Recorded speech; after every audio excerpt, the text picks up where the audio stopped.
Hello भाई लोग। तो आज हम एक बहुत ही ज्यादा इंटरेस्टिंग टॉपिक के ऊपर बात करने वाले हैं। तो जैसा कि आपको पता होगा, लुकिसम मानवा या फिर कहें पीटीजे यूनिवर्स में काफी सारे ऐसे कैरेक्टर्स हैं जिनका पास्ट सुन के आपकी आंखों में आंसू तक आ सकते हैं। लुकिसम जैसी मानवास में हमें जितने भी खतरनाक बंदे दिखाए जाते हैं उनका पास्ट काफी ज्यादा खराब रहा था, और ये चीज उनकी प्रेजेंट टाइम की स्ट्रेंथ को जस्टिफाई भी करती है, क्योंकि जिसने बुरा वक्त देखा है वही अच्छा वक्त लाने का दम रखता है। वैसे तो मैंने पीटीजे यूनिवर्स की ऑलमोस्ट सारी मानवास पढ़ी है, बस एक दो मानवास को छोड़ के, और मैं ये मान के चल रहा हूँ जितनी मानवास मैंने अपने चैनल पे एक्सप्लेन करी है वो सारी तो आप लोगों ने भी देखी होंगी, या फिर हो सकता है उससे ज्यादा भी देखी होंगी, खुद से पढ़ी होंगी। लेकिन क्या आपने कभी सोचा है पूरे पीटीजे यूनिवर्स का ऐसा कौन सा कैरेक्टर हो सकता है जिसका पास्ट सबसे ज्यादा सैड हो? अब देखो, इस चीज में भी हर इंसान की अपनी अलग अलग थिंकिंग हो सकती है। किसी को किसी का पास्ट ज्यादा सैड लगेगा, किसी को किसी और कैरेक्टर का पास्ट ज्यादा सैड लगेगा। लेकिन जहां तक मैंने पीटीजे यूनिवर्स को अब तक एक्सप्लोर करा है तो सबसे ज्यादा सैड पास्ट मुझे लगा है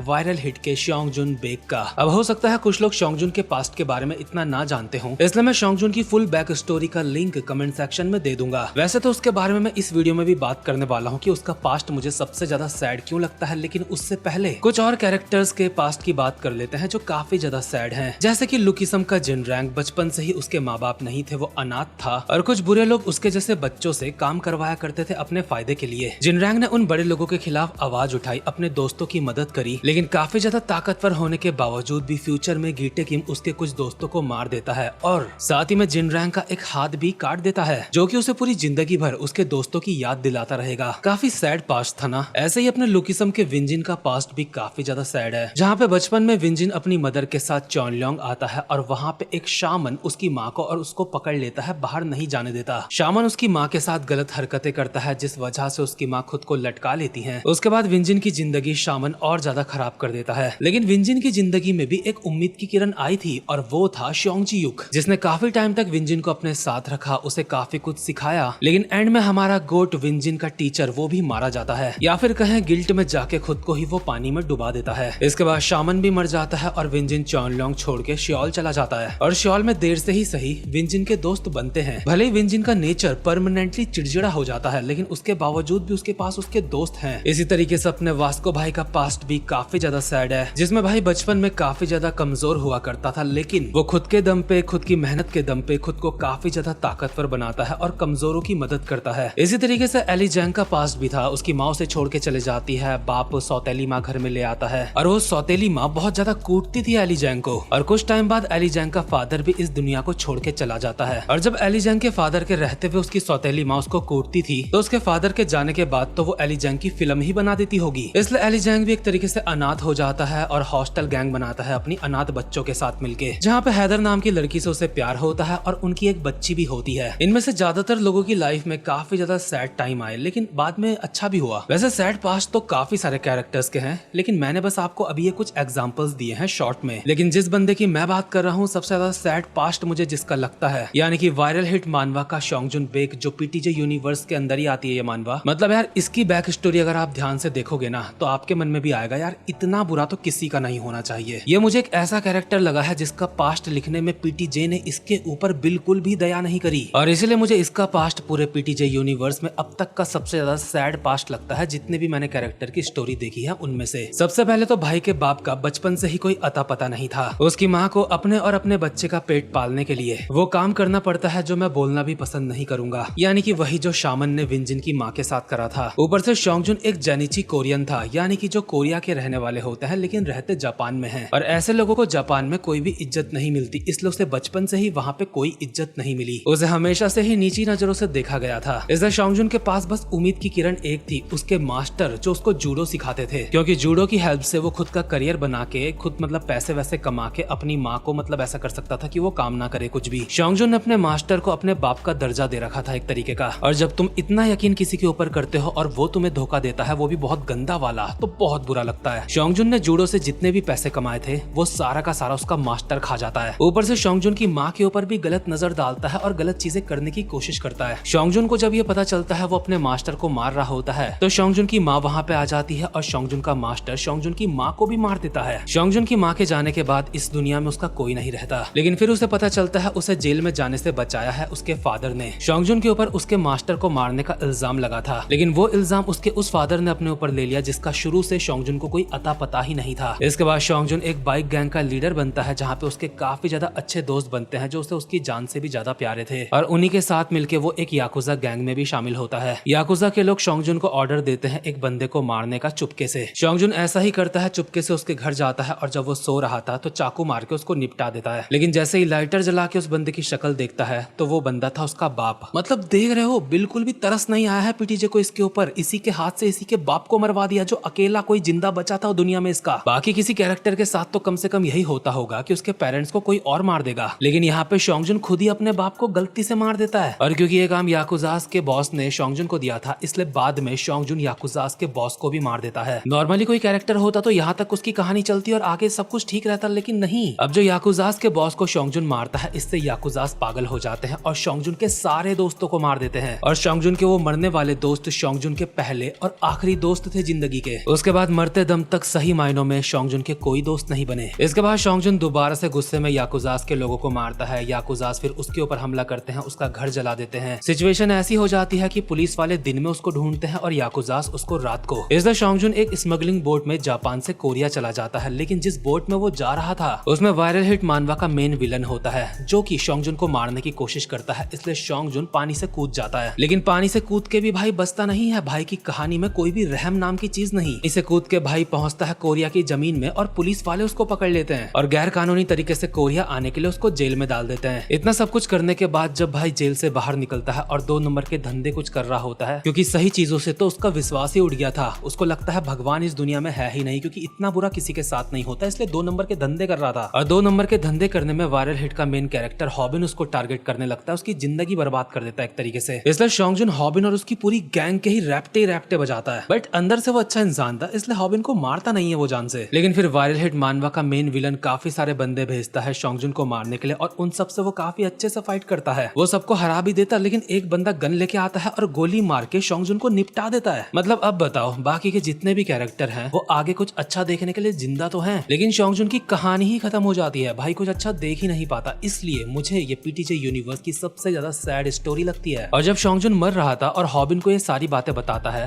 तो उसको शोंगजुन के लिए बुरा लगता है। इसलिए शोंगजुन के मरते मरते हम एक तरीके से ये कह सकते हैं उसकी जिंदगी का आखिरी दोस्त शायद से हॉबिन बना था, लेकिन ठीक तरीके से भी नहीं। ऊपर से शोंगजुन का दुनिया में कोई होता भी नहीं जो उसकी फ्यूनरल करवा सके, और अगर होता भी तो शोंगजुन उसको यही कहता मेरी फ्यूनरल में मत आना। इसलिए उसने हॉबिन को भी कहा कि मेरी फ्यूनरल में मत आइयो भाई, क्योंकि शोंगजुन के दुश्मनों को उसके ऊपर शक हो सकता है और वो उसको भी निपटा देंगे। इसलिए मरते मरते जो उसका आखिरी दोस्त बना था उसको भी उसे मजबूरी में बोलना पड़ा मेरी फ्यूनरल में मत आइयो। लेकिन हॉबिन अच्छा इंसान था, वो फिर भी आता है और फ्यूनरल करवाता भी है। लेकिन शोंगजुन तो एक तरीके से यही मान के मर गया होगा कि उसकी किसी ने फ्यूनरल तक नहीं करवाई होगी। इसलिए इससे ज्यादा सैड स्टोरी तो मुझे पीटीजे यूनिवर्स में दिखी नहीं। बाकी आपकी नजर में पीटीजे यूनिवर्स का कोई ऐसा कैरेक्टर है जिसकी स्टोरी इससे भी ज्यादा सैड हो तो कमेंट करके आप मुझे उसका नाम जरूर बताना। और शोंगजुन की डिटेल्ड बैक स्टोरी देखने के लिए कमेंट में जो लिंक पिन है आप उसको चेक कर सकते हो। बाकी जाते जाते यही कहूंगा, पीटीजे यूनिवर्स में जितनी भी सैड स्टोरीज हैं मोस्टली वो किसी भी इंसान को यही सिखाती हैं कि लाइफ में प्रॉब्लम सबके आती है, लेकिन वास्को जैसे बंदे उन प्रॉब्लम्स को मोटिवेशन बना के उन प्रॉब्लम से इतना आगे निकल जाते हैं कि पीछे मुड़ के देखने में वो कभी नजर भी ना आए। बाकी ये वीडियो आपको कैसी लगी कमेंट में लिख के मुझे जरूर बताना, और अब मैं मिलूंगा आपसे अपनी नेक्स्ट वीडियो में। तब तक के लिए मजे करो।